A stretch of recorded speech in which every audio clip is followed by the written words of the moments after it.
All right. I just wanted to share. It's not a joke for once. It's something that really annoys me in life. You ever notice, especially like young kids, or them like teenage hipsters, take their time walking in front of your car? You know what I mean? Yeah. It's like, as if you don't have somewhere to be. Yeah, and it drives me crazy. And it's always like that same response they say to their like friends. If he hits me with a car, I'll just sue him. I'm like, I'm still in a vehicle, okay? If I hit you with a car, I could kill you. Like, why would you not want to move out of the way? It doesn't make any sense to me. It's like if somebody breaks into your house with a knife, you're not going to be like, it's against the law to stab me. What are you going to do, stab me? Yeah, I'm not going to take that chance. He might stab me, all right? Also, it's time for the enthusiast. Yes! Oh my god!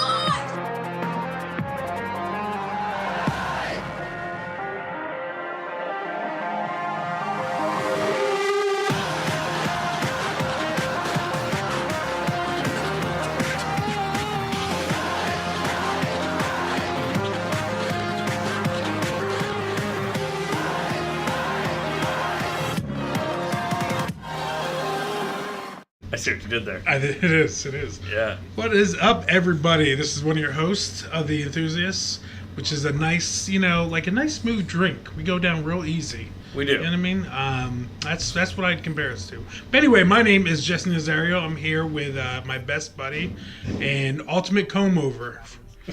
Thank you. Yes. Yeah. Go introduce yourself for the ladies. Will They like it. Zabo. Yeah, definitely hide the lines. Yeah, a lot of the ladies like it, you know what I'm saying? Some of the guys like it too. You know what I'm talking about. Yeah, some of them. Not all of them, though. Not all of them. No. No. Can't get them all. No, you can't win them all. That's what they say, isn't it? Yeah. So, I am not drinking a Diet Coke for once. Pepsi was on sale this week, so I went with Pepsi. Diet Pepsi? Yep, of course. Okay. Just I'm making diabetic, sure. man. I Come didn't, on. You don't want to lose a friend, you know what I'm saying? Did you know, statistically, men prefer the taste of Coca-Cola, women prefer the taste of Pepsi?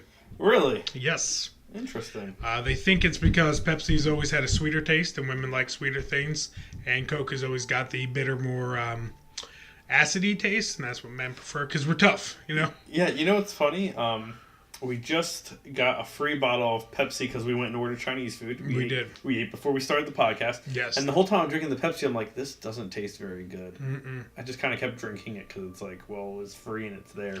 Yeah, I do drink a lot of diet soda just because when I was younger, I really liked the taste of water. And as I got older, I'm like, no. Yeah, I don't know what's wrong with me either. When I was in like high school and all, I drank water all the time, and now I crave flavor most of the time. All the time. I think it's when you get like later in life, you're like, you know what? F it. I want flavor in my life. So what's been new, man? How's your week going? Good. My last day at my old job was yesterday. Oh, it was a beautiful thing. No more nights for you there, buddy. I know. Yeah, we're gonna have weekends off, so we get to hang out again, Yeah, which this is exciting. Not only that, you get to sleep in your own bed at night, man. Ain't nothing better than that.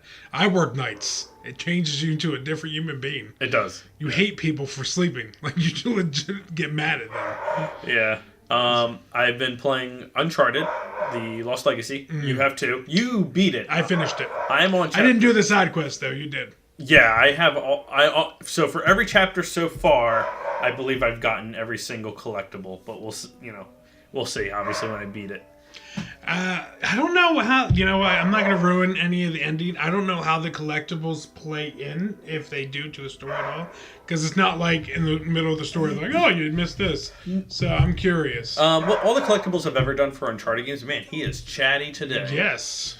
All the collectibles really have ever done for the Uncharted games, they're kind of like cheat codes. So you get one collectible, next time you go to play through the game, you have the option to activate it, which will give you infinite ammo or big head mode. That's what the treasures do. I see what you're saying. I'm leave it there. Yeah. Finish the game and you'll see what I discuss. Okay.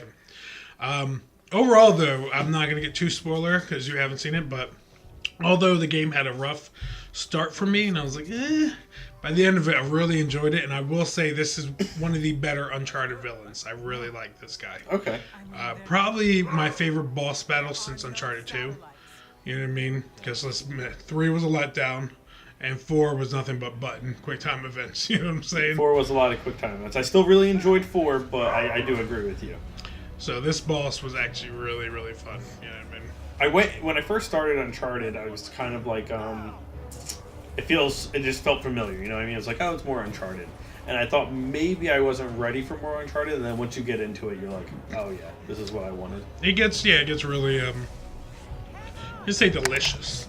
You know what I mean? The thing that weirded me out about it was, maybe I'm just weird. Do you think that Chloe is uglier in HD than she was not in HD?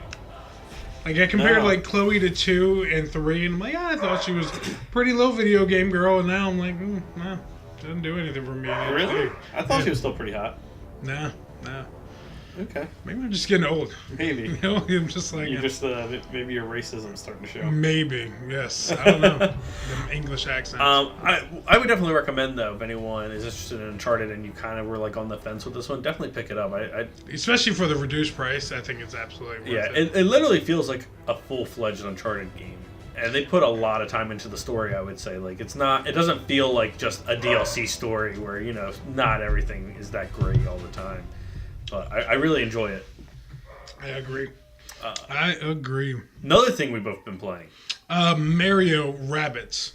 Mario plus Rabbids. That's yes. Kingdom something. Kingdom so this is the one I think we should really dive into with how we feel about it. No spoilers, obviously, although I don't really think the story is worth spoiling. Personally. Yeah, I mean, there's some elements in it that were like a nice little surprise, I would say. Okay. But you know what I mean? Me and you had two different reactions to this game. We did. Let's start with the graphics. I figure, you know, we can just go topic to topic for it, and we'll just... What do you think of visuals? Starting off, the first opening cutscene, you know what you're getting into. It's a beautiful game. It's simply gorgeous. From the opening scene to, like, the detail, the shadowing, everything in a level feels like it's got a place. Even if it's a little prop that you can't really interact with, it's moving in some way or doing something. So look-wise, it's probably one of the better looking games on the Switch itself, I'd say. I actually agree with you there. I think the visuals of the game are really good. The levels look really nice too, and I think they did such a brilliant job of fusing because it looks like Mario levels, but you can see the Rabbids elements all through it. I agree. Yeah. And what my favorite thing is about it is sometimes you don't know what it is, a Mario or a Rabbid thing, so you look at it, and sometimes it's a combination of both. But yeah, it's a gorgeous game. I mean, it's kind of hard to mess up Mario's look. He wears blue overalls. Yeah. You know, a red shirt and a mustache. So you're not going to grab any awards for making Mario look amazing. You know what I mean? But in the scope of the huge game, it is really pretty. Yeah. I did realize one thing, though, and I don't know if you've ever had this issue. In docked mode, when you have it docked in the system, I noticed some frame rate issues sometimes. You know what? I haven't seen any. Okay. I did read online. I had it sometimes, but the weird thing to me was it was never when I had a lot going on. It was never when I was in combat. It was always when I was just kind of walking around exploring the world. Right. It just was weird to me. But in handheld mode, man, that game runs smooth. And it still doesn't feel like it really loses any quality visually. I have not ran it in handheld mode, and I realize it's just because I play my DS so much. But I was surprised visually that, you know, I put on a Switch game and right away I was like, oh my god, this looks gorgeous. You know what I mean? So if you want to talk about quality and look-wise, it was the fact that it's a Switch game. I own a PS4 and I was still thrown off by how good it looked. You know what I mean? I can understand that.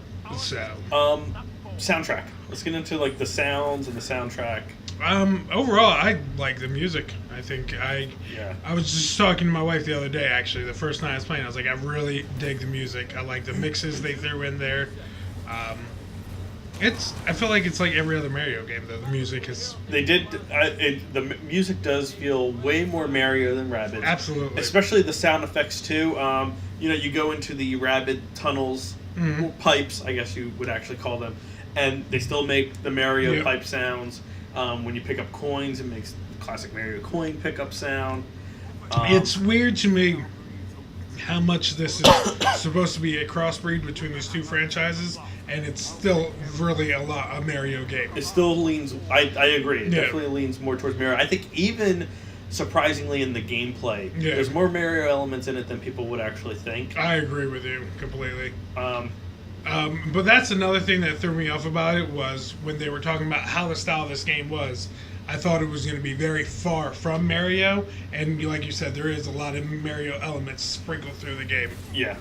Let's get into gameplay, and I think this is where you and me really are on opposite ends. Yep. So, what do you think? Because you don't usually play strategy games. No, the only strategy game I've ever played was Fire Emblem. Okay. And to me, even that gets overly complicated sometimes. Okay. So I enjoy the fact that it plays a lot like Fire Emblem, just simplified. I like that it's a simple game. And I know you mentioned this during earlier looks at the game. I actually prefer that a lot of the characters play similar to each other, because for me it's easier to strategize like that. And keep track of. You don't have to worry about, who does what again. Yeah. I can understand Like, that. you can differentiate them by their special moves. Like, this one might have a shield, this one might make everybody's attack rise or anything like that, but when it comes to actual attack, they're always off by a few points, and they're always, attacking the same way. So I enjoyed that. Overall, like I said, when you're not battling, I do like the way the game moves around. It's, pretty much you follow that little rabbit circle. Yeah, it's kind of like a little cursor type thing. Yeah, and it really doesn't feel like it. You mentioned earlier when we were playing it before we went down there, like, your eyes want to follow Mario, and it's really hard because you're so used to playing as Mario, but you're actually playing as the cursor thing. Yeah. So there's a couple times where, like, you're gonna try to make a turn and you get stuck, or you're trying to move a box and you're like, why isn't this moving? And it's because you should be following the cursor, not Mario. But once you get used to it, that's not a complaint. I do like the fact that, like we were saying earlier, the Mario things are linked into it, like the red coins you have to collect, the blue coins. And like I said, combat I have no complaints with. So I'm going to say, I guess the positive things I have about the game.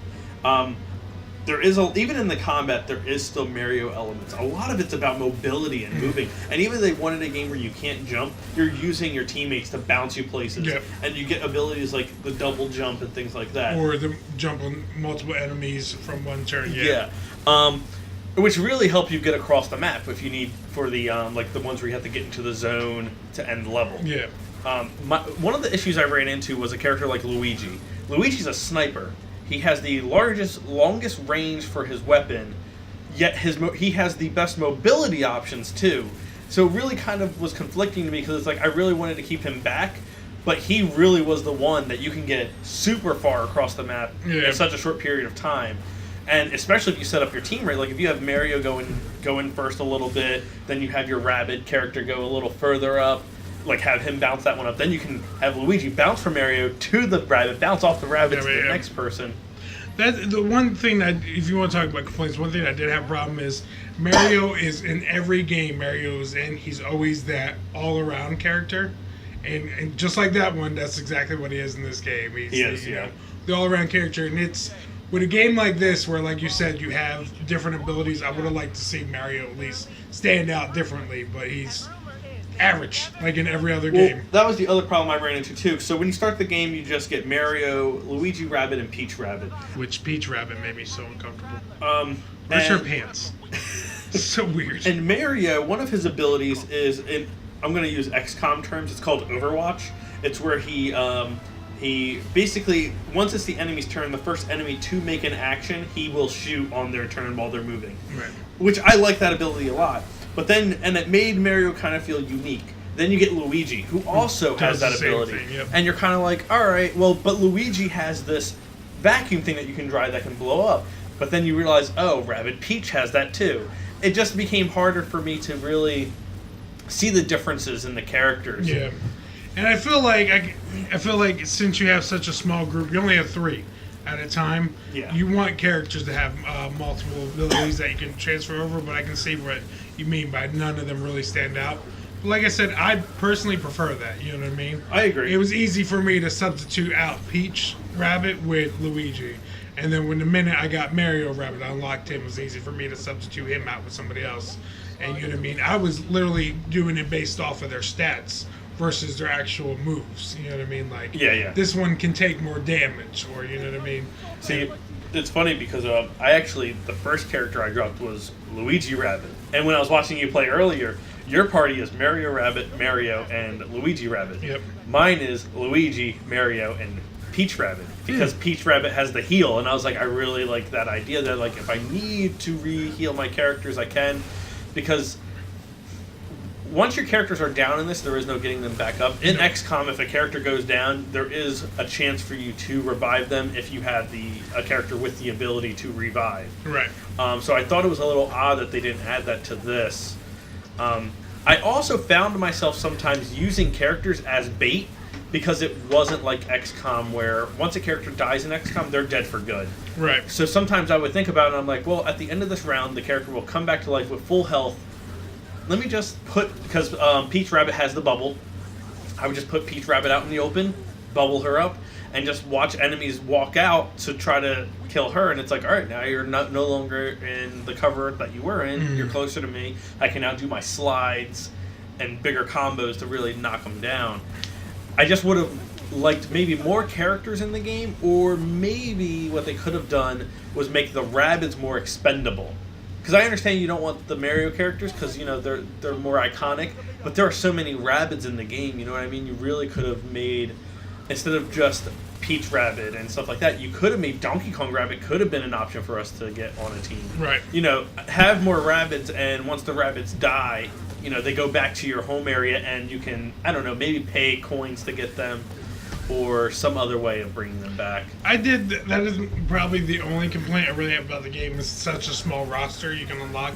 Because right away, when you open the Peach's Castle, you see who you can unlock in the game. And it's potentially only 4 Mario characters and 4 Rabbit versions of those Mario characters. Yeah. And that was a little disappointing to me, especially when you have such a huge lineup of Mario characters.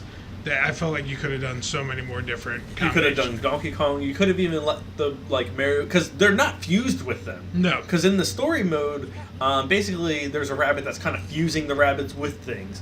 But the Luigi Rabbit and Peach Rabbit and Mario and Yoshi Rabbit, they're not fused with Mario, Peach, and Yoshi. Yeah. They got fused with their clothing items, and that's what kind of. So they could have done like a Bowser one that could be on your team, and maybe he's very special into fire, had like a flamethrower or something. Yeah. Like I said, I don't want to get too into the story. Yeah, no. There was a couple characters that were surprised were in the game, and Yeah, I got you know what I mean. That made me a little excited, but overall, I'm really enjoying it. And like I said to you earlier today, I've been looking for that itch on the Switch for a really long time. And I was playing it yesterday, and then all of a sudden, I seen something on the Switch I hadn't seen since launch. Came up that my controller was dying, and I had to plug it in. I was like, wow, I have not played my Switch that long in months since Zelda had came out. Yeah. You know what I mean? To the point where my controller was dying. I had to plug it in. So, me personally, I think this is a must-play. So, that's actually, the funny thing, I actually agree with you. I do think it's a must-play if you own a Switch. Are there better strategy games out there if you're really into strategy games? I think this is a really good stepping stone for people, too. If you're someone who wants to get into strategy games, but maybe you're a little intimidated by things like XCOM or Fire Emblem, this is a good, like, okay, let me go into this. Test my water, the kiddie pool. Yeah, the kid pool. I do think the game is charming in a weird way because there are the dialogue sometimes that I read, you're just kind of like, oh, Jesus, you could tell they wrote this for kids. I don't know, but there's some points where it gets super inappropriate. Some of them are. I agree with you. To the point where I shared one on Facebook just because I couldn't believe the joke. I was like, wow. Yeah, they do have the Rabbids stuff seems to lean more towards like the adult humor, whereas the Mario stuff seems to be the more child stuff. But I definitely agree with you. Had this come out on a PlayStation 4 and Xbox One, it definitely would have been something I ignored. Had it come out with any other property attached to it, I probably would have ignored it. The only reason I played this was because Mario. Granted, I'm glad I did because I'm enjoying it very much. When it comes to the score that it got, the 7.7 I think it got, I would have gave it an 8 personally, but okay. I don't disagree with that score.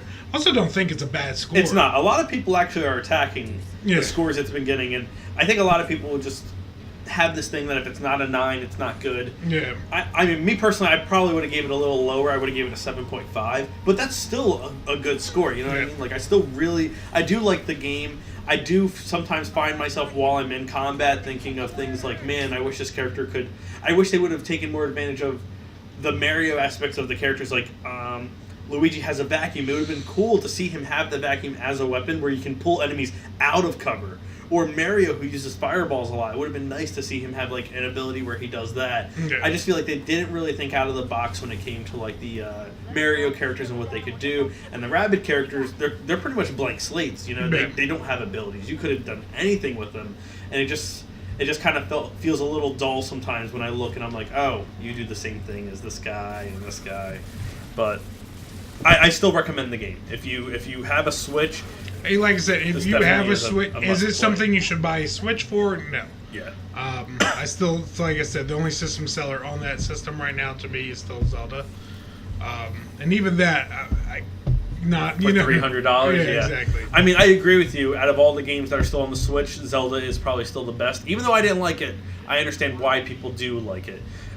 But if you already own a Switch and you just need something to help get you by, I really do think Before you this is it. download the 45 indie game on the Switch, I'd give this one a try. You know what I mean? Yeah. Because I definitely feel like even if you're not into RPGs or turn-based strategies, anything like that, just the humor itself in this game and the fact that it holds your hand as much as it does, you'll enjoy yourself, I feel like.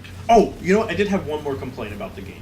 And I don't know that if you could scream it. I don't know if you'll agree with me with this. I find it really annoying that you find weapons out in the world, but then you have to pay for them. Yes, I agree. That annoys me. It really does. Yeah. Because you have to solve these puzzles too to get them. It's not like and it's then just it's given like, to good me. job, you have the ability to buy it now.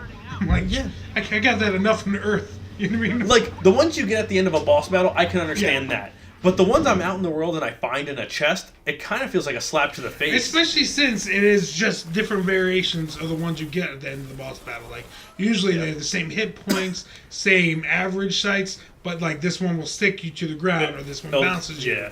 And that's what annoys me, like I said, that you do have to do sometimes, like, extremely annoying puzzles, you know what I mean? And then it's like, oh, you unlock this one that you can now buy. Oh, well, thank you. And the worst thing is if you already bought a weapon and you don't have the money now for Yep. the new one, and you're like, dang, I'd rather have the honey than the bounce. Yep. But that was just a small complaint I thought about. But, yeah. So, other than that, though, what have you done this week? I mean, we just talked about both games we played. Yeah, that was pretty much it, though, this week. I played a lot of Mario. I had some amazing news at work. I can't share it, but it was a good week at work. That's all I can say. Okay. I guess we can get into the news. Yeah.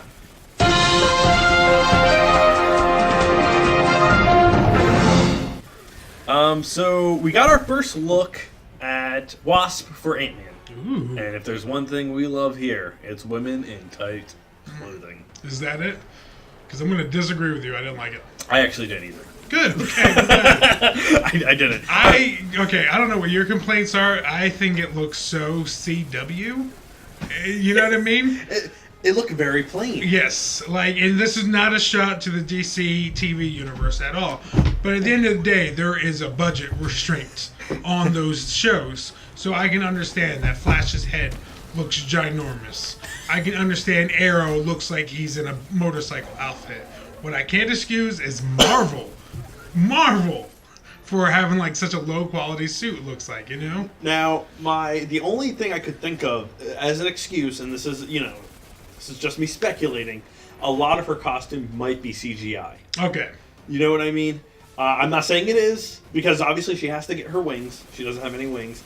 And she's going to have a helmet of some sort. I don't know if it's going to be CGI, but that costume looked way too plain for that to be the whole thing. And even if you do the CGI, and anybody that's listening to the podcast knows how much I hate CGI in the costume. Heck, I was pissed that Ben Affleck and Henry Cavill's capes are CGI in the Batman v Superman movies, or Man of Steel as well. Even though you can't tell, yeah. I still get annoyed because I feel like practical effects are so nice and such a way to go. They just said it was really hard to get a cape to do what you wanted to do in the scene, which I understand, but still, I agree with you. I do think practical effects are the way to go, and I think it's definitely shown also with things like Star Wars when they went back to practical effects. How much it just made you enjoy the movie so much more. Yeah. You don't feel like you're watching a cartoon, you know what I mean? But you know what's weird to me? I love the mirror reveal for, Aquaman. But when I saw this, I was just kind of like, it wasn't doing anything for me. No. And it's not much different from Black Widow's, which I don't think she has like a very good costume either. I don't really know why people like her costume, but Does she have a costume? she's just a bunch of cleavage. Yeah, It's that's like what I half was of it, saying. yeah. Like, I feel like this Marvel Cinematic Universe, they're really hit or miss on their costumes. And sometimes we'll luck out on a really good costume, and sometimes you look and you're like, this is real? Like, I don't care what anybody says. Captain America in the Avengers, the first Avengers movie, that costume was horrendous. It was, yes. It was so bad. They've redeemed themselves with an amazing follow-up costume. Winter Soldiers look Yeah. really good. You know what I mean? But that first one was like, who would go out in this? You I know? agree. I think Thor's is another one that slowly has been looking better and better Yes. each time. But Iron Man has kind of always just... Iron Man is pretty easy to do. You do the same armor, different colors, different combinations, bigger hand. It's fine. I feel like the costumes that really I really enjoy in that universe. I always liked Ant-Man's. I thought was really good. Ant-Man's really good. I agree. I did like Black Panther. Whether you liked I him did or too. not, I I thought agree. that was one of the better. That was actually the costumes. first one that came into my mind when you just said that. Yeah. I will say, I know a lot of people are probably going to disagree with me. I hate all the Guardians costumes.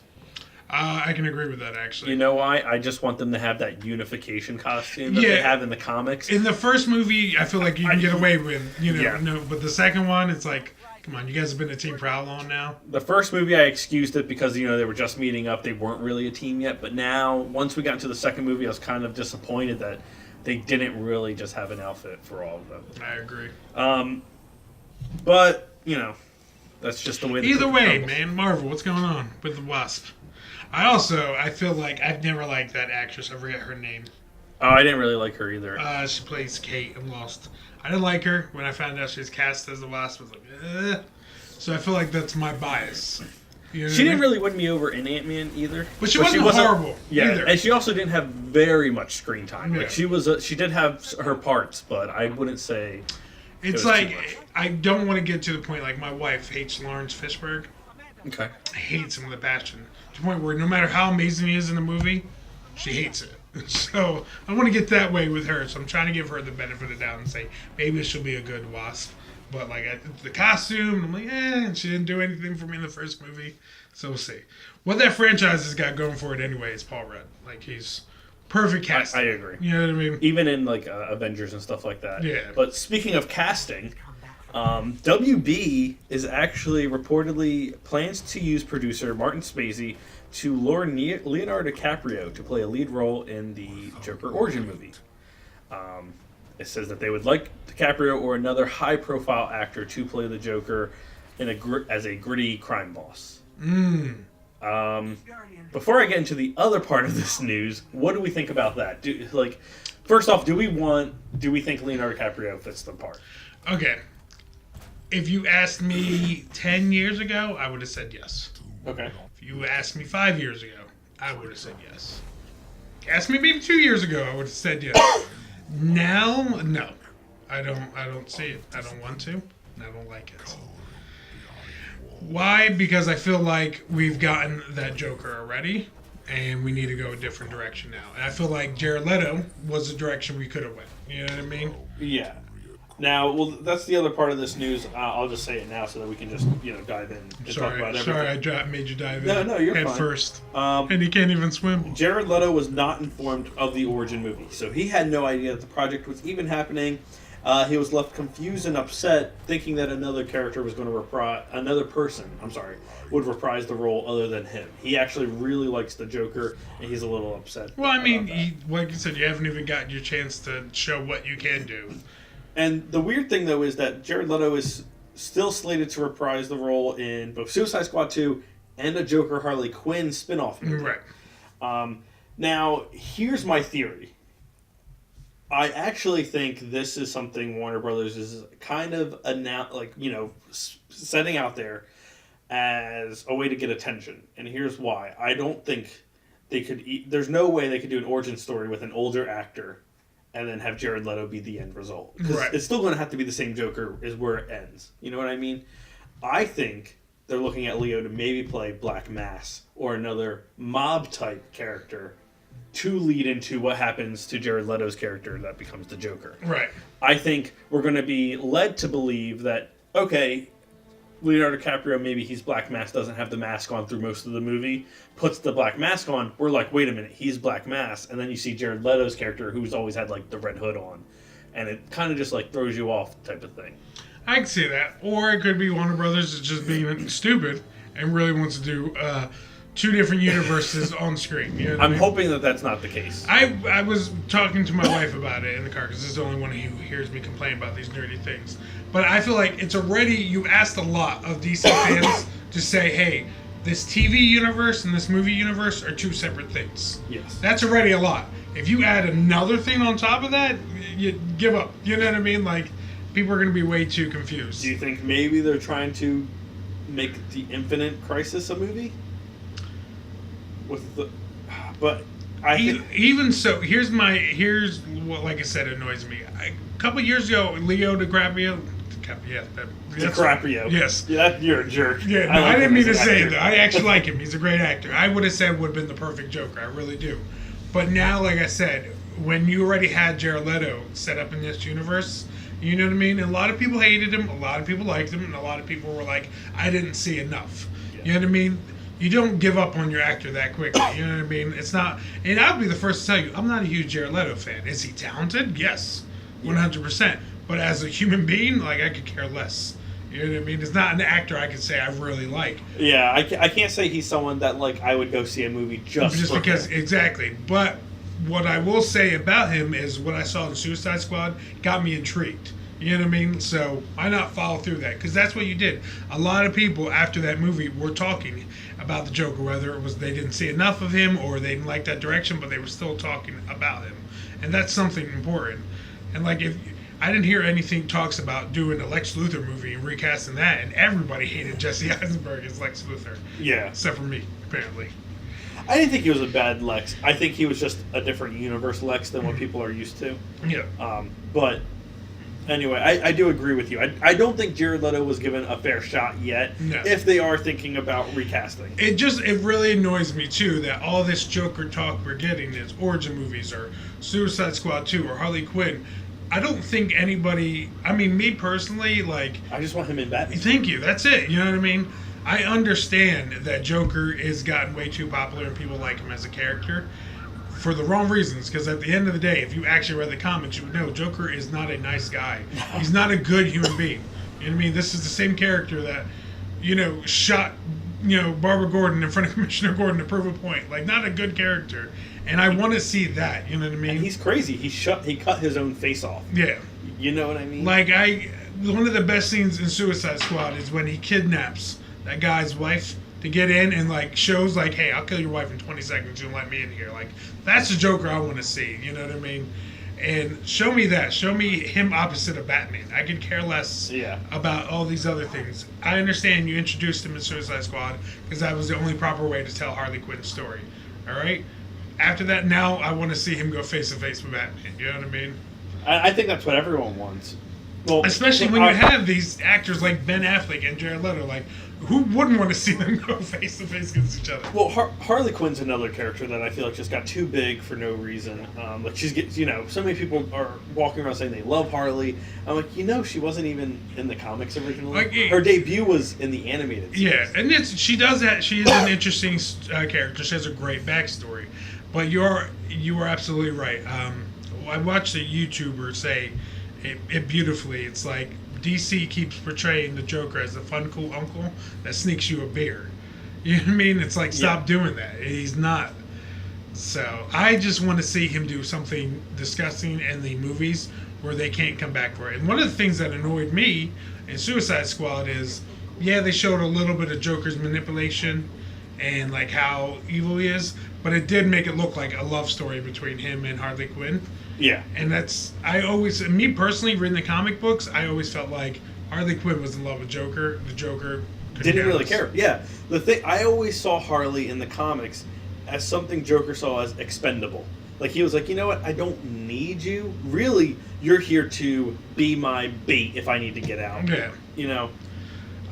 Like, even going into this, and I know this is something small, but the scene where you see Harley Quinn get captured, when she's shooting up at Batman and Joker's laughing, I feel like that's something that would never happen in the comics. Because anybody knows Joker in the comics, wants no other villain but him to kill Batman. Yeah. And he doesn't even want to. He doesn't want to shoot Batman with a gun. He has a glorious, huge death planned out in his mind for him. You know what I mean? He would have probably killed Harley. Yeah. Because she was Attempting to kill Batman. You know what I mean? So I feel like that's the relationship I want to see, where people really can see what the Joker was. Me and you talked about it before, but one of the best episodes of the animated series is when Harley Quinn kidnaps Batman. And like, hey, Mr. J, look what I did for you, and he pushes her out a window because how dare you do this? You know what I mean? Like, yeah, he's like, Batman is his thing. Yeah, You know, no one else is supposed to. and like it was one of the best episodes. See, he legit lets Batman go. You know what I mean? Like, Yeah. I'm sorry this happened. This is so embarrassing. Like, so anyway, that's my whole spiel on it. To go back to what we were originally talking about, I'm really hoping what you said. That this is all an attention grab. It's negative attention right now, which the DC universe doesn't need. But I definitely hope this is not another setup for another universe. Yeah. Last thing we need is, more crossovers. I definitely don't want the Infinite Crisis thing to happen, only because I feel like the actors are also on different levels. You know what I mean? We have B actors, and we have Ben Affleck and stuff like that. But let's kick it into the CW world for a little bit since we're on this topic. We have our Robin for the Teen Titans live action series. He does, guy from the Pirates of the Caribbean, the last movie. Yeah. What do you think about this? Be honest, I looked at him. Once I heard it was a guy from Pirates of the Caribbean, I couldn't place it because I hadn't seen the new movie yet. So I went and looked his picture up online, and I was like, that's actually perfect. He looks like Nightwing to me. You know what I mean? I haven't seen him act, so I can't judge that. But, I mean, look-wise, he looks absolutely like Nightwing. I can agree with that. He definitely does pull off the look very well. With that being said, I feel like Dick Grayson's and the Nightwing character, Robin character, is a very easy character to look like. You know what I mean? Dick Grayson was drawn to look like the little boys that were reading the comic, so they could be like, that's me. You know what I mean? Yeah. I sit across and look at you, you look like Dick Grayson. For goodness sakes. You know what I mean? Dark hair. That's what you really need. But it's not a terrible casting, you know what I mean? No. I feel like CW is pretty spot on with their casting so far. I do think so far CW's done a really good job. I think the only one that a lot of people stumble with at first was Supergirl, but I hear a lot of people are really starting to Yeah, I really like her. character I think as she's well. good. Plus, the Superman they had in that show, I feel like was fantastic. Yeah. He's incredible. Okay. I didn't really have too much of an opinion because all we got to see was the look really of him. Yeah. It's not like we know his acting. The bigger question is, how do you feel about a Teen Titans TV show? And how are they going to balance this Teen Titans TV show with an actual, like, is it going to be, because a lot of people, when this Arrow universe got started, thought we were going to get another Smallville. Drama, a hit of action in their drama, where this universe we set up is nothing but an actual fantastic superhero universe with nothing but action, little drama sprinkled in now and then. Well, they're doing Teen Titans. Yeah. I think the weird thing though is you have a Robin pick and still no big Batman. Will we even get Batman in it? And that's the weird thing though, because Nightwing was already established in Arrow as well. They made hints to him numerous times. Many a times. And you're not getting Nightwing in And this. then Supergirl already hinted to Batman twice in the show. Yeah, so it's a little weird to me that they're going this route. One, you hinted at Nightwing, but Nightwing obviously isn't a character yet. If it's going to be Robin in Teen Titans, Dick Grayson. Is it Titan? Is it Robin?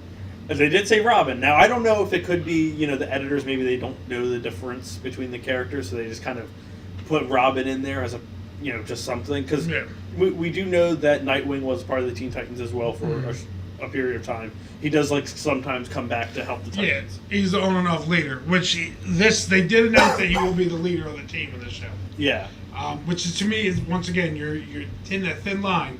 You're putting him as leader because he's such a big character, but you haven't announced a Batman or a Batman-like character in the show, so it's kind of like, you know what I mean? You can't say I'm the leader because of Batman and never show Batman. Yeah. Because one of the issues of Supergirl Season 1 and why CW fixed it when they got the rights to it, you set up this universe where Superman exists and all you ever showed was his boots, his cape, and stuff like that. It started really annoying people, and that's why ratings went down.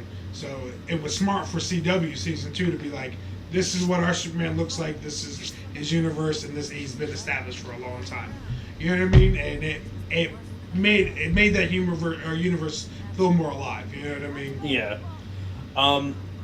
Do you think Slade Wilson will be a villain for this? You need him. Because they already have him established. In Yes. this universe. And you know what I mean? That Slade, I've always said I love that Slade Wilson. One of the things Arrow got right was him.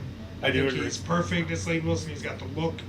He's terrifying. I really have no idea if he's good or bad. He's changed so many times in that series. And it's not like he gets annoying either. I'm like, oh, he's good now. All right, that's good. Let's write it down.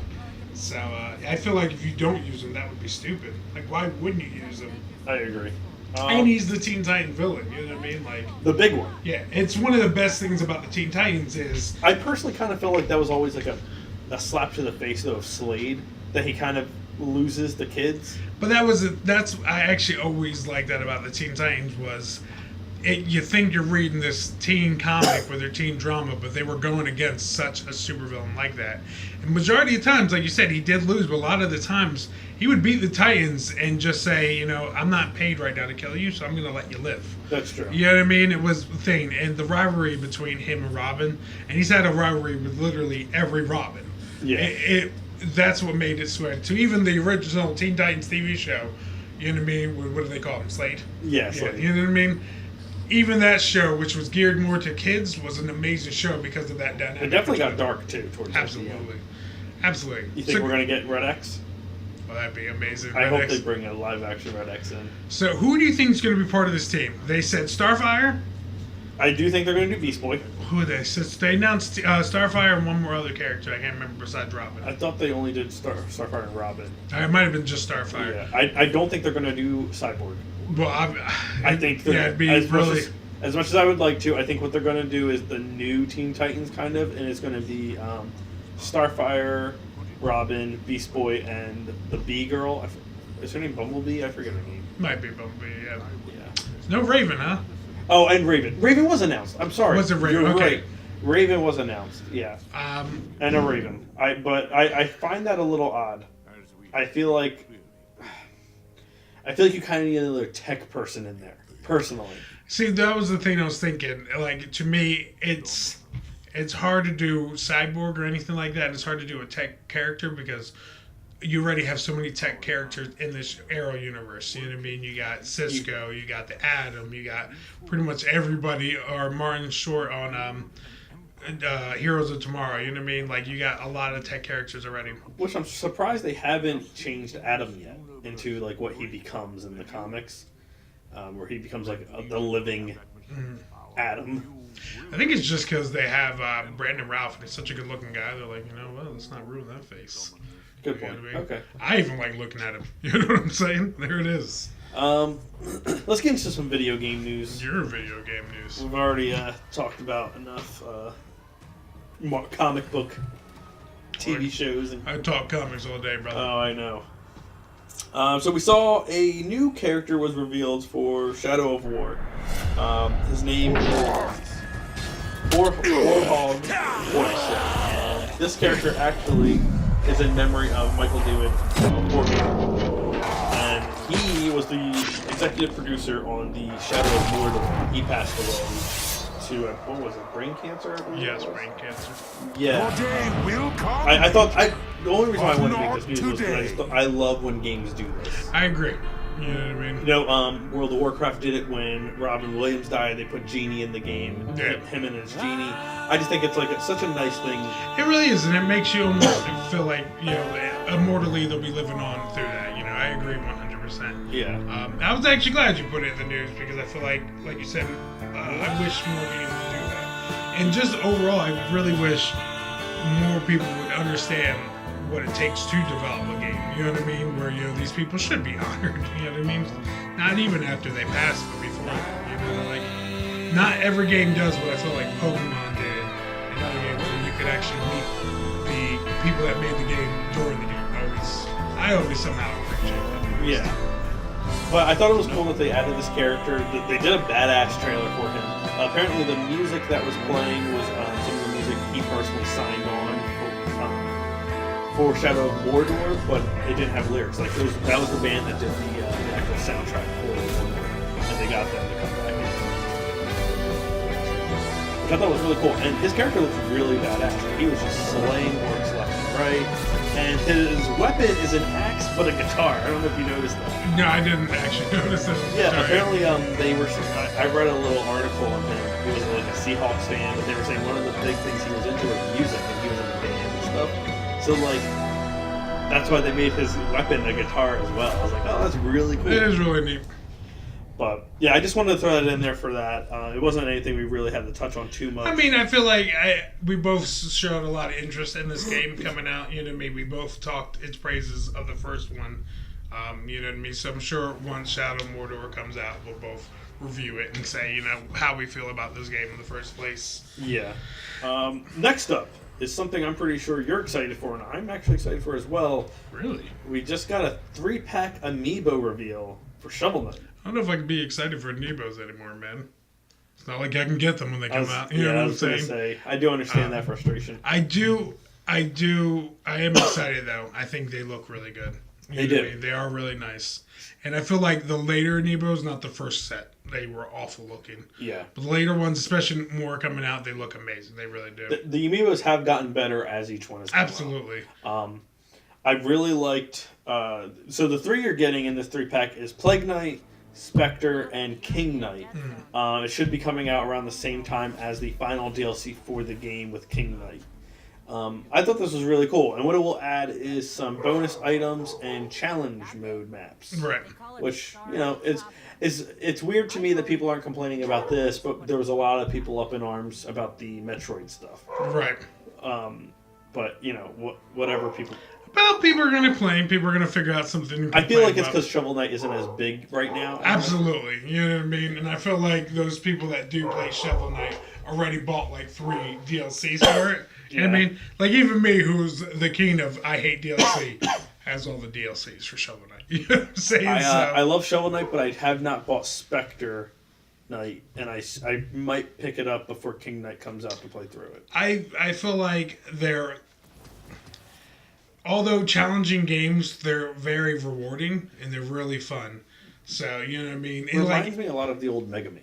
I agree, but I feel like they're nowhere near as frustrating as Mega Man either. Because I can finish a Shovel Knight game.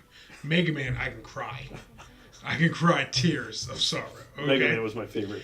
What makes me excited, though, is the whole challenge levels and stuff like that. I enjoy Shovel Knight's levels so much that I feel like I'll enjoy actually playing more. Plus, I collect Amiibos anyway, so yeah. To me, it's always a bonus when the Amiibos actually unlock something cool because I was going to buy it anyway. Just the way they look. You know what I mean? With that. Yeah. For an example, to go back to Mario Rabbids, like, it was cool that I could use my Amiibos on them. They didn't give you much in the game, but it's like, hey, I own them already. Might as well be able to use them. Yeah, now is this going to be... See, it sucks because I can't even really say this, a day one pickup, because I know you're probably not going to find them day one. No, I mean, if a possibility, like, sometimes I get lucky with Amiibos. I was in GameStop a couple months ago, and I just happened to be in there when they were taking reserves on the new Metroid Amiibos. So I got all 3 of them. So maybe, if they have an open SKU, maybe I'll go for it, but probably not. Okay. Yeah, I would definitely like to pick them up, but I'm not going to hunt for them. I decided recently that anything Nintendo anymore, I'm not hunting for it. I'll check when I go into a store if they have it. If they have it, I'll pick it up, but I just don't have it in me anymore. Like a Super NES, I really want one, but yeah, I don't have it in me to wake up at like 6 a.m. and wait in a line and... Yeah, you're better off than me because I'm going that the night before. Who's camping out? Oh, this guy. You'd be out there with The Walking Dead. Nice. Zombies riding through the city. Yeah, that leads into Dead Rising 4. It is finally coming to the PS4. Really? Along with Dead Rising 3, the best one? No. And that's what I thought was weird, though. But 3 was the best one. Yep. It's staying on Xbox, though. So we're getting 4. Alright, let me get this straight, sir. I can play 1 on PlayStation 4. Yes. I can play 2 on PlayStation 4. Yep. I can play the DLC for 2 on PlayStation 4. Yes. I can now play 4 on PlayStation 4. Yes. I can't play 3. Yeah, that was frustrating to me, too. My only thing I could think of is because it doesn't have Frank West in it, they were probably like, oh, Microsoft Obviously, Microsoft produced the game. That's why it's exclusive. But I'm assuming that Microsoft is probably going to have Capcom pay money to bring it over to PlayStation. And they're like, well, it doesn't have Frank West in it anyway. What's the point? But the second one didn't have Frank West in it, except for the DLC. DLC, yeah. So that annoys not because I literally it was one of the best reasons to own an Xbox One because you know me, I barely play an Xbox One. That really annoys me because I like 3 so much. I would like to own that franchise, but it's not like I hate doing cross multi to own franchises. You know what I mean? Like I hate having 2 for PlayStation 4 and then 1 for Xbox One. So it annoys me that there's no way to have that complete collection on the PlayStation 4. No, I actually completely agree. Especially since, in my opinion, 3 was the best one. 3 was so good. It's funny because 4 didn't really... It didn't review horribly. It kind of got in the 7s as well. But it just wasn't as good as what people were expecting. And I just find it weird that we're getting that one and not 3. Even if they did them separately. Like, you didn't have to do a package with both of them together. But, like, it just surprises me that they're not. I agree. It is odd. I would really like to know the reason behind it. So. It would have been nice to be able to play 3 without plastic hair. Woo! Xbox One. Ken Shots fired. So this news of things coming back or being re-released gets me excited because that brings us to our next topic. A game I sincerely really liked and thought nobody else in the world played it. Catherine? Yes. You really played Catherine? Absolutely. I actually did not take you for a Catherine guy. That's why it threw me off and I just stared at you because I was like, did he just skip to the next topic? Because I thought you skipped over the Catherine one. Wow, that really... I'm sorry, yeah. Wait, because it's a puzzle game? There's no way I could have played? Is that No, what because you're it's saying? Japanese and you make fun of me all the time. What's the Japanese? It is. It's by Atlas. It's like very... Yeah, but there's English voice acting. Everybody looks American in it. The whole game mostly takes place in a burger diner. What's Japanese about that? You might have ruined it now for me.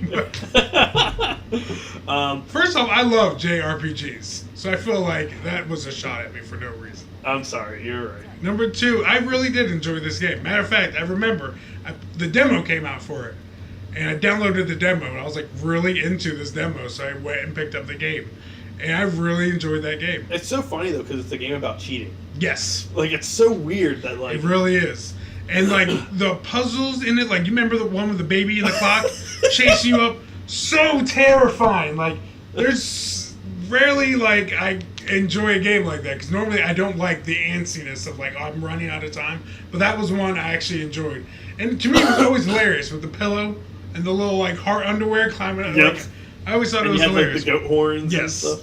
But, yeah, I'm absolutely excited that we might be getting a sequel of some sort. Yeah, because the first one didn't sell very well. Like I said, every time I talk about it, especially with people that like puzzle games, people look at me like I'm crazy. I actually still own it on my PS3, like the disc. It's one of the few games I just didn't... Oh, no, I did get rid of the disc because it was on sale digitally for $4. So I was like, oh, I'll just buy it because I think I got $11 for the disc if I traded it in. So it's like, why not? Yeah, you can't get it on your PlayStation 4, can you? Unless you're playing PlayStation Now. Only on PlayStation Now, yeah. Which is a shame, because that's one I would download, actually. But because the first one didn't do so well, it wouldn't surprise me if they do a second one. If they made, like, if you pre-order the second one, you get the first one for free type of thing. So I'm guessing this might have a cult following, or why are they talking about a sequel all of a sudden now? I'm assuming, well, the original did really well review-wise. It did do... It was a fun puzzle game. Yeah. It was a platform/puzzle game, more elements on the puzzle than platform, but it worked really well for some reason. You know what I mean? Yeah. But it did really well review-wise. I would say it's probably the Alan Wake of... it's another Alan Wake. I can't agree with that. It was such a good game, but so underappreciated. And if more people played it, it would have definitely done better. You know what I mean? Yeah. So I think... there obviously is a cult following. I've never brought up this game just because I didn't really know anyone that would be interested. You seem like a pervert too, because it is a really, really risque game. It is. Like super awkward. It's also one of those games though where when you explain to people what it's about, they kind of give you that look. It's kind of like Persona, where Persona is about like living a high school life, going to school, taking tests, but then you have the RPG elements and stuff into it where you get into battles and stuff. When you explain that to people, they give you a weird look like, why would you want to play that? Same thing with Catherine. It's a puzzle game about cheating. Yes. What?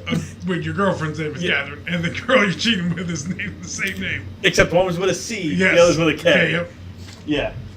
Man, I'm so happy you played that game. And I enjoy that game. Do you remember the one cutscene in it? I feel so uncomfortable. Like, Catherine really shows her crazy. And she's got you on the bed. Yeah. And it's like, pretty much, if you leave me, not only will I tell, I'll kill you. That kind of thing. And it was like, oh, God. But, like, that was one of the things that also made me really appreciate the game is the character you're playing is not a nice guy at all. He's cheating. But you got to feel for him at the same time. Like, oh, man. So, like I said, I was surprised. When you put that in the notes, I was like, oh, this is awesome, man. I really do hope we get a sequel to that game. Yeah. So I really, like you said, I hope they re-release the first one because I would love to play through that again. Right now they're teasing it. We don't really know what the game is. A lot of people are speculating that it sounds like a Catherine sequel, which I'm all for. If they're going to do another one, They left it open for a sequel, so absolutely. yeah. I think they had plans for a sequel, but because the sales numbers didn't do so well. It is still one of the reasons I don't think it did well, and I'm making this joke, but I honestly mean it. It's like a Leisure Suit Larry. Although never terrible games, decent, but it's not something you want to play in front of your wife or your girlfriend. And the cover of the box art alone was Yeah. very like it was a girl kind of half dressed, bent over with her ass in the air. Yep. It did look more like this is something you buy if you're a pervert Yep, and you want to see absolutely. some I anime agree naked with, girls. Yeah, I absolutely agree But with you. it really wasn't like that at all. No, which is the like I said, thing. it is. There was a couple scenes in the game where you would have been like, oh, Yeah. You know what I mean? But it was a fun game. I feel like people should have gave it a better chance than they got. You know.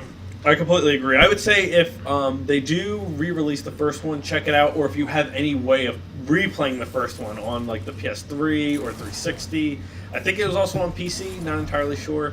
I would definitely pick it up though. Totally worth it.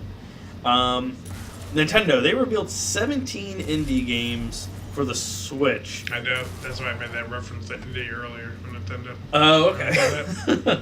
I actually didn't care for most of them, to be completely honest with you. Like I said, it's not that I hate on indie. You know what I mean? Sometimes what I get mad about is the focus on indie games. You know what I mean? Like, I hate to use this, and maybe I'll get hate for this, but like the other day, me and a friend of mine were discussing must plays on the PS4, and I Googled it, and like, it was a list of 20, I would say 12 of them were indie titles. You know what I mean? And it annoys me because it's like, well, I don't want to play an indie game. Sometimes I want to play an actual game. You know what I mean? Yeah. I didn't Google must play indie games. You know what I mean? And that's an argument some people do argue, because there are some indie games that I've played that are better than some of the full release games I've played. Absolutely. The one that you played for the footage that one day, Hellblade. Hellblade, doesn't even look like an indie game. You No. know what I mean? And it's only $30. Yeah. But then I feel like sometimes indie games kind of trick, not that they trick you, but you'll think you're getting a full game experience And by you're the not. looks of it, and you're like, wow, this looks fantastic. Well, then you pick it up and you're like, wow, this is an indie game. I think Nintendo is one of the people who really hyped up Snake Pass when the Switch first came out. I knew a lot of people who got it, and then they were kind of like, I was really kind of disappointed with the game. Like, It's not a platform. It's a snake simulator. Yeah. And like you know me, I picked it up right away because I was one of the people that fell for the hype. $20, and it's like, I think I played the first 3 levels on that. yeah. You know what I mean? And my daughter enjoys it because you get to play as a colorful snake. You know what I mean? I was going to use the other one for an example. Troll? Not Troll. Okay. The one I picked up where you play it looks a lot like Wind Waker and Breath of the Wild combined. Oh, man, what is the name of that one? I forgot the name. I picked it up. It was another Yeah. more expensive indie game, and I feel like $20 for an indie game is a lot of money, in my opinion, unless you look like Hellblade. But at first, I'm playing the game. I'm like, oh, this is really fun. And then you start getting later in the game. That's how I feel like a lot of indie games are. Starts off really strong, and then you get into it, and you're like, oh, this is an indie game. I started realizing right away, this is an indie game, and I'm like, kind of pulls you out of it. Yeah. So, and this is not me shooting at indie games, because like I said, there is some amazing indie games. What was the one black and white game that I really liked for the 360 came out? We got chased by like the giant spider. Limbo. Amazing game. Limbo is amazing. You know what I mean? Shovel Knight's an indie game technically, isn't it? It is. It's a fantastic game. You know? Ukulele is an indie game. You know, so there is the exceptions, you know, where I'm like, oh, these are amazing games. What I don't like is I feel like the majority on the Switch right now is indie games. I agree with that. You know what I mean? I can't go in the marketplace without having 1,000 of them shoved in my face. And I do feel like that's part of the problem the Switch has right now, is it's oversaturated with indie games. Yeah. And they're not even all good. Like, I feel like Nintendo is at that point right now where they just want stuff on the system. So they're like, hey, I don't care what your game is, just get it on there. And that's another thing I feel. I feel like I downloaded so much because I wanted things on Switch. So if it looked okay, you know what I mean, I downloaded it, and now I got like 20 indie games on there that I'm never going to play again. You know what I mean? I can understand that. Honestly, there's Shovel Knight was a must-do. I'm glad I got that one. That racing game that I got when we first picked up a Switch, I really enjoyed. Besides that, I'm like, the rest of them are just... Yeah.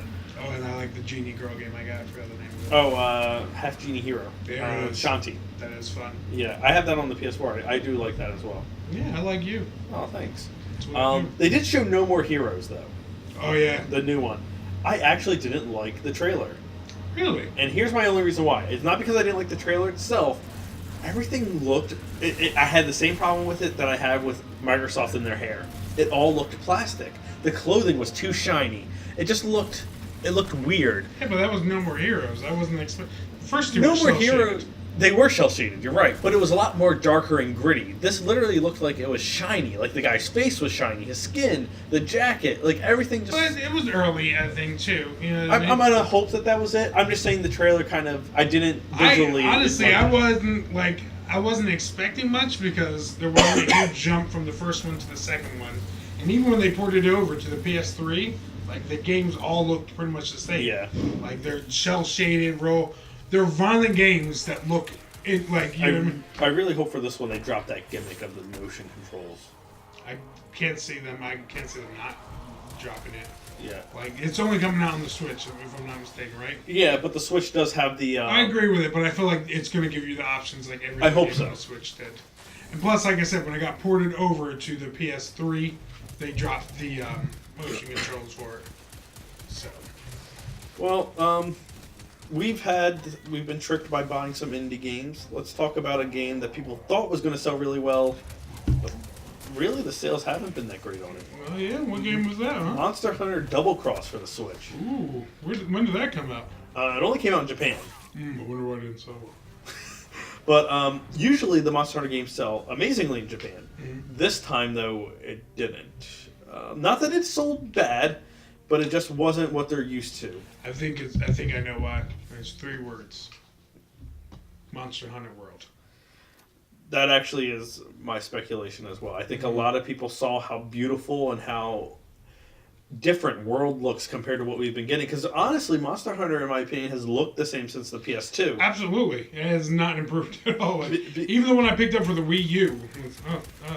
This looks like the DS game. Yeah. Like, They really haven't been able to increase the graphics. And, I don't want to blame Nintendo, but it does have to do with the hardware that they're running. Absolutely. It puts a lot of limitations on them. So I'm happy to see it come out of Nintendo and really look different. Like, man, the game looks completely revamped. It's so nice to see that the monsters interact with one another. yeah, it's nice. Technically, let's call it what it is. It's the first next-gen looking Monster Hunter we got. And I could see that happening, you know what I mean? Like, it's the equivalent of, like I said, that indie game I was just talking about, where it looked like Wind Waker versus actually getting Wind Waker. I mean, if you know Wind Waker's right down the road, you're going to wait. Yeah. You're going to skip over that one, you know what I mean? So, I do agree with that. It's for me, you know what it reminded me a lot of? When Prototype and Infamous came out. They came out around the same time, but Prototype to me looked like the bootleg version, whereas Infamous looked like the real, absolutely. And although Infamous was exclusive only on one system, Prototype came out on everything. Infamous destroyed it in sales. Yeah. You know what I mean? And I feel like that's the same thing with this. When you see them side by side, you're just like, man, Monster Hunter Double Cross, as much as I love Monster Hunter, just does not do it for me like World is. Yeah, and you know what I mean? Like I said, and it's like I said, they keep putting stuff out for World, giving us little tastes here and there, showing us new monsters, new everything like that. And I always say on this podcast, every time I see something for this game, I'm like, I'm more excited for it now somehow. I was day one already pickup. Now I'm going to be in line overnight for it. You know what I mean? Yeah. Now I'll be, hitting up the UPS guy when he's dropping shipment off the GameStop. Like, you got that Monster Hunter Herald, man? Well, it's funny to me, too, because we cover a lot of multiplayer games, too, on our podcast. No multiplayer game really has interested you to go out and play to get a membership for PlayStation Plus. But Monster Hunter World, you've said, kind of makes you want to go get it. I told you, I'm going to pick up a card and the game the same day. Yeah. And then march my merry self home. Excited. You know what I mean? So, but like I said, I was a fan of the Monster Hunter games. And even I was like, well, I'm not going to pick another one up for anything Nintendo until World comes out. You know what I mean? Like, yeah. And it sucks because I've been having that itch to play Monster Hunter, and I thought about getting the 3DS one, and I was like, this is probably just not going to do it for me. Wait, man. I am. That's what I'm doing, and it's glorious. The last thing that I wanted to add was Nintendo. What? Nintendo? We don't talk about that all the time. We actually do. Are you sure we're called the Nintendoists? Oh, God. Anyway, Nintendo recently partnered up with SanDisk. They make SD cards. Out of sand. Maybe? I don't know. I don't know what they use. Plastic, I'm assuming, but Or it sand. could be sand. But the thing is, Nintendo recently announced that some games will now require a memory card. You can't go off of the memory built into the console anymore. So what you said, which I disagreed with, probably was right when you were like, probably Breath of the Wild was their limitation, and they hit it right away. Because now it sounds like a lot of things like, this is just not going to work. And so, wow. Yeah, and what really sucks is that means you're probably going to have to install a large portion of these games too. Like, it's probably not going to just be 13 to 12 gigs. It's probably going to be about 50 to 60 gigs. Yeah. In the notes you said, how do I feel about it? And I sat and thought about it for a while, and I was like, you know what? Hey, they made you do it for the N64, so it's not like it's nothing Nintendo hasn't done before. Then I really thought about it, and I was like, I hated it when they made me do it for the N64. So why am I giving them a pass this time? I'm not. It's BS. See, now, the reason why I added that, and I did put in the notes in this day and age, because I was curious if, that was something that people would pick up on. Because I talked to someone at my old job before I left about it. I was just curious on their thought on it. And they were kind of like, oh, I don't mind. I used to have to buy memory cards all the time. I was like, yeah, when was the last time you had to buy a memory card? Like, things now come with internal memory. Yeah. It shouldn't... I mean, just look about it. When Microsoft released that Xbox where you had to get the memory card, it didn't sell because people were like, we're done with memory cards, okay? Yeah. Why all systems come with an internal hard drive nowadays? You know what I'm saying? Like... Granted, the PS4 and Xbox One base model only gives you 500 gigs, which you can easily fill up really quick. Way more, though, than 32, and at least you can put quite a few games on there. Yes. The fact that now I am mandatory for me to go buy a memory unit for my Switch. And probably, if you're going to want to play multiple games, you're going to have to get a big, expensive one. You know what I mean? Yeah, I only have, in my Switch right now, I think I have the 125 gig one. Because in my head, I was like, I'm only going to probably get a couple of games. Now I'm getting a little worried that, Worried? Yeah, that might not be enough. I agree. And you bought that. Remember me first day I said, I'm not getting one. Yeah. I'm good. I can move things around. Exactly what I said. And now look at me. Now you're going to need to get one. And now they're probably going to go up in price again. Well, yeah, they partnered up with SanDisk, so it wouldn't surprise me if, Nintendo's like, hey, we announced that they're needed. People are going to go buy them. Let's jack up the price a little. Or, better yet, make exclusive ones that only work with certain things. Now... The plus side to this could be, though, maybe Nintendo now can get those bigger exclusives. That's exactly what I was thinking it was for in the first place. Like I said, I feel like Nintendo really hit their limitations with hey guys, more and more people are interested in our games or our system. Let's give more options to play. You know what I mean? You can do games with bigger open worlds now. You know what I mean? Or multi-skins or stuff like that, You didn't have it in the notes, but I wanted to bring it up. That glitch people just discovered in Zelda now where you can get the cell shading off. Oh, I didn't know that. You know what I mean? Those were the shortcuts Nintendo. And that's why, like I said, I wanted to bring it up. Those were the shortcuts Nintendo had to do to get a game like Breath of the Wild. to run on the Switch. You know what I mean? So imagine something that wants to be even bigger than that. Yeah. It's going to be impossible to run it on that. You know what I mean? We all are clamoring and drooling for a Pokemon game on the Switch open world. Think about the way a Pokemon game is mapped out for anybody that's never played a Pokemon game is you have city by city to go for.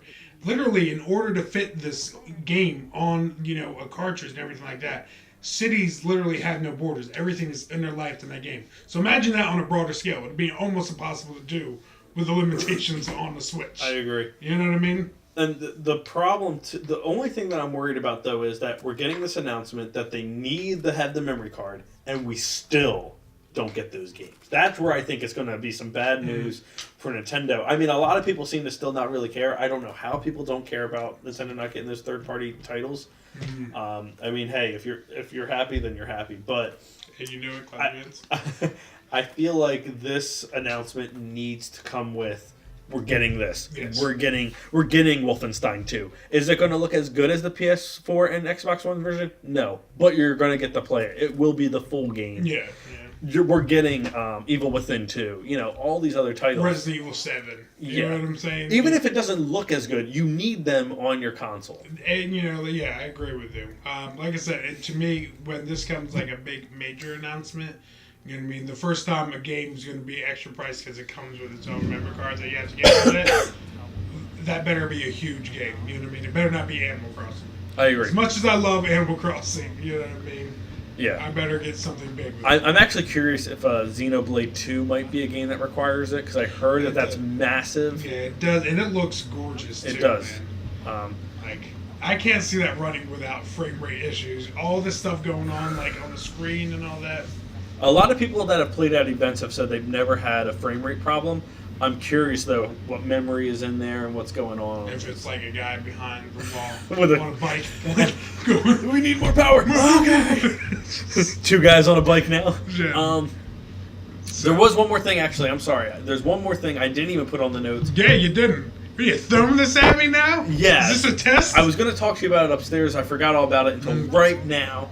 Came to my head again. GameStop's doing another card membership. What? They're doing a step up from the pros called Elite.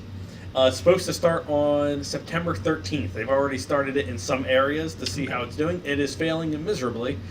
Here's what you get with it. It is $60 for the year. Oh, jeez. That is... I thought you were going to say 20, 25, and I was going to complain about it. You jumped from 15 to 60? $60 for the year. Okay, so I get free games. No. Every month. Oh, okay. Here's what you Guy get. from GameStop comes and hooks system up at my house and then hands out with me for the day. No. I don't even know if you'd want some of them. Probably not. You get 20% off of pre-owned games and accessories. You get an extra 20% trade-in credit. You will get exclusive loot items, which will be like T-shirts, maybe. You will get $50 worth throughout the year, is what they've promised as well. And you also get a buy 2 get 1 free coupon when you sign up. That's it. That is it. An extra 5% on my trade-ins and an extra 5% off. And I get a T-shirt. Yes. Now, this is their way of combating Amazon Prime, which gives you 20% off of new, and Best Buy, which also gives you 20% off of new. For $60 for the year, I'd better be getting 20% off of new. Yeah, that's what I'm saying. Like, Best Buy, you can sometimes get their membership card. If you go during the holiday, Best Buy will sell you their membership card for 2 years for $30, where you get 20% off of new games. wow. I don't even know how I'm gonna say no when they pitch that to me at GameStop. What were they thinking? I don't know. Apparently, it's failing really bad in the areas they Would have you brought it in. think? But I'm curious if they're still going to roll it out. Apparently, it was slated to start on the 13th of September. I don't know if maybe because of the Like feedback I they're said, going to push it one back. of the things I always said, the $15 subscription we had always kind of made sense to me. And it did pay for itself. To You know be what I mean? honest. It was. If It was you- 10% off. You know what I mean? Of used already. So it was. That's what it was. If you 10%. bought 3 $50 pre-owned games, the card was paid for itself. Right there. Anything else at that point, you just saved extra money. Yeah. So I can get it. My problem was always, even as a kid, I didn't like buying used. Because sometimes I would get it and it was super scratched. Sometimes I wouldn't get the original case. That's what annoys me, is the original case. Yeah. Used always had stickers on them that sometimes you could get off perfectly, but then sometimes they put so many on it that when you peeled it, you got that white gunk left behind. Yep. So, I never cared about the pre-owned cards, the membership cards. And now, for you to just throw this in me, if I ever go to a GameStop again, I don't. But if I ever go again to buy something and they're like, hey, you want the $60 membership, why would I want that? That is $60. Yeah. For 20% off. That technically means you would have to buy 6 $50 games to pay that off. And some people only get 2 games a year. Yeah. There are some people that only buy Madden and Call of Duty. Yep. Oh, my. It's like the principle. Like, it's hard and you work at GameStop. I work at GameStop. It's hard enough to convince people to spend an extra $15. Yeah. It was hard enough. And majority of the time, anybody that works at GameStop knows the best way to sell a subscription is to sneak it in when they'd be saving a lot of money anyway. I know I used to get a lot during Christmas when I was like, hey, normally $15 a day is going to cost you $2. It's going to cost you $5. That's easy. Sometimes it'd be free. A lot of times it'd be free. A lot of times, I will admit this, now that I work for the company now, it was costing them like 50 cents that day. Didn't even tell them threw it on there. Okay? Yeah. They didn't notice 50 cents. But $60, there's no like, hey, it's only going to cost you another $35, $40, $50. Like, it's really hard also when $60 is another game. yeah. That's the most difficult thing about it is, you know what I mean? Oh, I can, get a discount card from you or another physical video game. Yeah. Decisions. Especially to the guy, like I said, that only maybe buys 2 games a year. It's like, why would I pay $60 for a card when I could just buy the other game that I only buy all year long? That is ridiculous. Yeah. Come on. I wanted to just throw that in real quick. I did remember reading that, and I was like, holy crap, that is... Doesn't money make you just send an email to GameStop and just say, do better? Not even explain yourself, just do better. Well, you know what? I really think this card shows, though, how horrible they're doing right now. Because their physical sales have been going down constantly. Of course, man. Physical sales in general have been going, Yeah. down. And a lot of that, I think, has to do with PlayStation and Microsoft giving out free digital games, really showing you the digital market. Like, sometimes you see a game on sale digitally, and you're like, oh, you know what? I'll buy that. You play a game for a couple hours, you're like, oh, I want to switch to another one. Once you have to put that disc in, and you've even said it yourself, you're kind of like, oh, man, this kind of sucks now. Yeah. Yeah. It's not even that, like I said, I know one of the toughest things about shopping at GameStop is I don't get these big corporations that want sales and then constantly tell their employees to jam things down the customer's throat that makes them want to run away. You know what I mean? Like, I agree. I mean, there's a reason why to talk about another company, but I don't like going into FYE. You know what I mean? It's because I'm getting offered magazines and reserves and subscriptions and different VIPs and all this stuff. And it's like, I want a CD, man. Okay? That's all I want. Yeah. Leave me alone. Like, yeah. Offer it to me, but once I say no, please just stop. Let it go. Yeah, absolutely. Yeah. I hate those people that then feel the need to come back. And I will never, ever argue with a salesman because it is your job to sell. I will give you that. But there's a time, like, especially with companies, I really feel like you should tell your employees, offer it and say no. I was discussing the other day with somebody about sales and how sales work. Companies love to pretend that it's the salesman and how we pitch it that works. At the end of the day, it's a numbers game. You ask everybody, somebody's going to say yes eventually. You know what I mean? That's exactly what it was. And that's what, when I was at GameStop, what I would tell my employees. Ask everybody. Somebody eventually will say yes. I agree. So let's wrap this episode up. Enthusiast pick. Wrap it up? Huh? Mine, I'm really excited about it. Yes. Teens, make sure you do wrap it up before you go at it. Yes. No. Teen pregnancy is a serious thing. No. Mine is really exciting. Love to segue from teen pregnancy to this. This month, I think it's the 22nd, Pokemon Gold and Silver are coming out on the 3DS Marketplace for only $10. Oh. Okay. Now, it is the Game Boy Color version. It is not the remake for the DS. Okay. Or no, Game Boy Advance was a remake, right? No, it was DS. Heart Gold and Soul Silver, they were DS. Yeah, sorry. So this is the original Game Boy Color.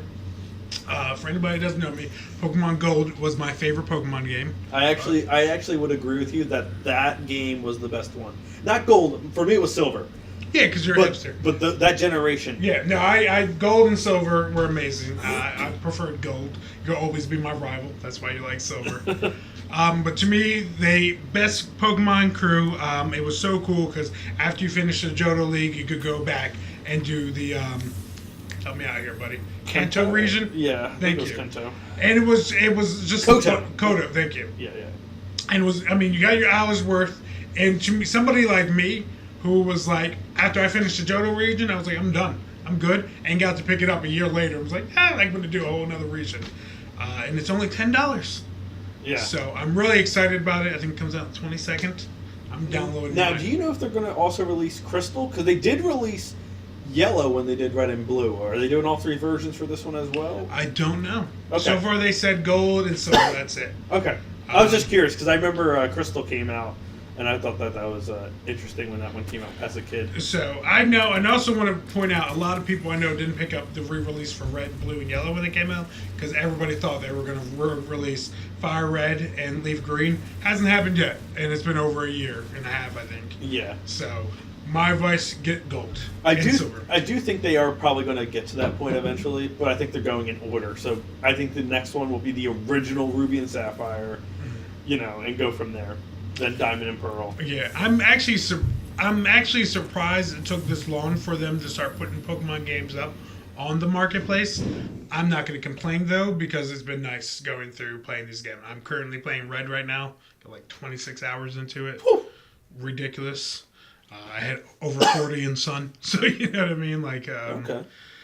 On a side note, besides the news, I want to give a shout out to my son who finished his first Pokemon game. Finished Pokemon Moon. Oh yeah, you told me. I am so proud of him. You know what I mean? What a good job. And I went and downloaded Pokemon Blue on his DS for him. So as a reward. As a reward, also because I'm currently playing Red, and I always need a rival. So it's him. That's all I'm saying. Okay. Well, this was episode 39 of The Enthusiast. Oh wait, was it 39 or is this 38? This is 39, sir. Oh Jesus! All right. Oh, I know that guy. We're about to be 40. Yeah. Yeah, in real life too. Oh, all right, let's not go there. If you liked what you heard, I mean, which did. I really think you Obviously enjoyed you did. this. That's stupid if you Hit that like button. listen to a whole hour and a half. You're like, yeah, didn't like it. We are on SoundCloud, YouTube, Twitter, Twitch, Facebook, and soon our own website will be up. M-Dog is actually going to be on an episode very soon to kind of go over everything that's going to be on the website for you guys. And that's it, right? Am I missing something? Like I said, like you said earlier, you've been by hit that like button, but you really need to. You know what I mean? Hit it and make it easier for you. You know what I mean? Go to your friend's house, hit the like button. You know what? Go to their friend's house, hit the like button. With just a like a day, you can save a podcast. Yeah, that's good. This has been episode 39 of Enthusiast, and we are gone. Peace.